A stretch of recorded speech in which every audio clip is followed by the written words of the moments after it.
Attrition. Attrition is a strategy focused on wearing down the enemy over time. Instead of seeking quick victory, forces aim to exhaust resources, manpower, and morale until the opponent can no longer continue. This approach was heavily used during long conflicts like World War I, where both sides endured slow, grinding losses. It matters because even a stronger army can collapse if it cannot sustain prolonged pressure. One clear example is the Battle of Verdun in World War I, where French and German forces fought for months, aiming to exhaust each other rather than win quickly. Another example is the Iran-Iraq War, where both sides endured years of heavy losses with little territorial change, focusing on draining each other's strength. Blitzkrieg. Blitzkrieg is a fast, aggressive strategy designed to overwhelm the enemy with speed and coordination. It combines tanks, aircraft, and infantry to break through defenses before the opponent can react. This method was famously used by Germany in the early stages of World War II. Its strength lies in shock and momentum, often ending battles before they fully develop. Germany's invasion of Poland in 1939 is a classic example, where rapid tank advances and airstrikes quickly overwhelmed defenses.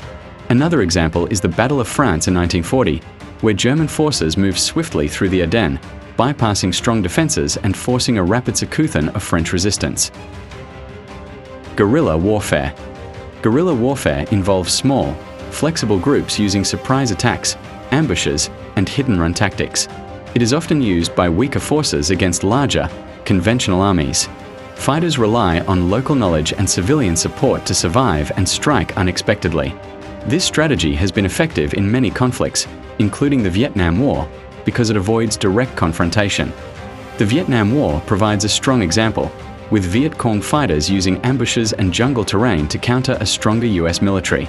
Another example is the Afghan resistance against Soviet forces in the 1980s, where small groups used mobility and local knowledge to survive and strike.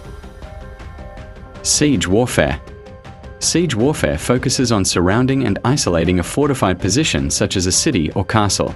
Instead of direct assault, the goal is to cut off supplies and force surrender over time.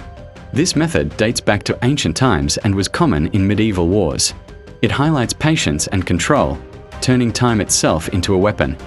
The Siege of Constantinople in 1453 is a famous case, where Ottoman forces surrounded the city and eventually broke through its defenses.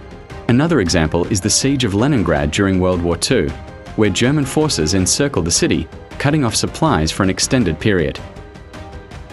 Flanking. Flanking is a tactic that targets the sides or rear of an enemy formation rather than attacking head-on. By avoiding the strongest point, forces can create confusion and break defensive lines. This approach has been used for centuries, from ancient battles to modern warfare. Its effectiveness comes from exploiting weaknesses rather than confronting strength. The Battle of Cannae in 216 BC is a classic example, where Hannibal's forces surrounded the Roman army by attacking from the sides. Another example is the D-Day landings in World War II, where Allied forces established positions and later pushed inward, attacking German defenses from less expected directions. Shock and awe. Shock and awe is designed to rapidly destroy the enemy's will to fight through overwhelming force and dramatic displays of power. It often includes large-scale strikes meant to intimidate and disorient. This strategy gained attention during the early stages of the Iraq War. Its goal is not just physical damage, but psychological dominance. The invasion of Iraq in 2003 is a key example, where massive airstrikes were used to quickly overwhelm Iraqi forces. Another example is the bombing campaigns in the opening phase of the Gulf War in 1991, designed to rapidly cripple command and control systems. Scorched Earth. Scorched Earth involves destroying resources that could be useful to the enemy, such as food, infrastructure, and shelter. Retreating forces leave nothing behind that can support advancing troops. This strategy has been used in conflicts like Napoleon's invasion of Russia. It sacrifices territory to weaken the enemy's ability to survive. Russia's response to Napoleon's invasion in 1812 is a well-known example, where retreating forces destroyed food and supplies to weaken the French army. Another example is the Soviet strategy during World War II, where infrastructure and resources were destroyed to slow the German advance. Encirclement. Encirclement aims to surround enemy forces completely, cutting off escape and supply routes. Once trapped, the enemy becomes vulnerable and often forced to surrender or face destruction. This strategy has been used in many decisive battles, including those in World War II. It turns positioning into a powerful advantage. The Battle of Stalingrad is a major example, where Soviet forces surrounded and trapped the German Sixth Army. Another example is the Battle of Kiev in 1941, where German forces encircled a large number of Soviet troops, leading to massive captures. Defensive warfare.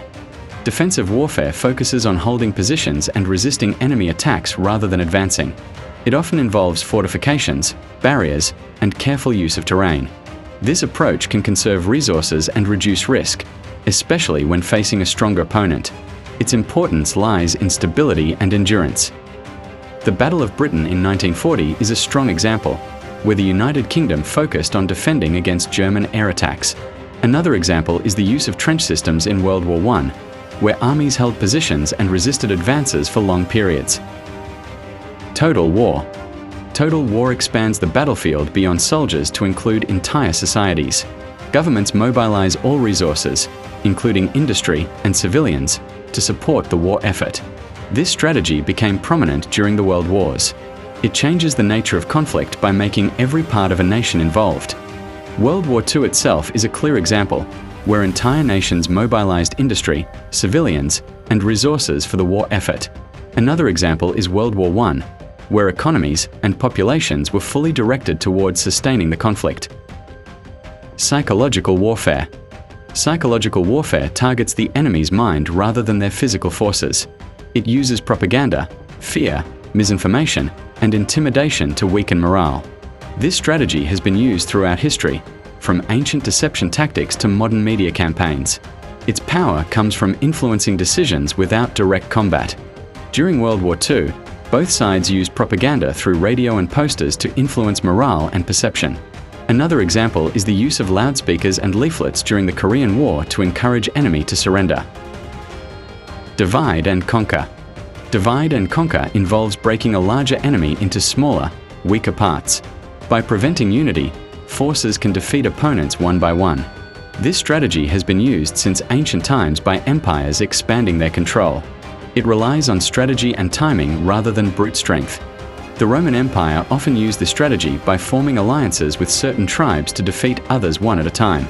Another example is European colonial powers in regions like India, where divisions among local rulers were exploited to maintain control.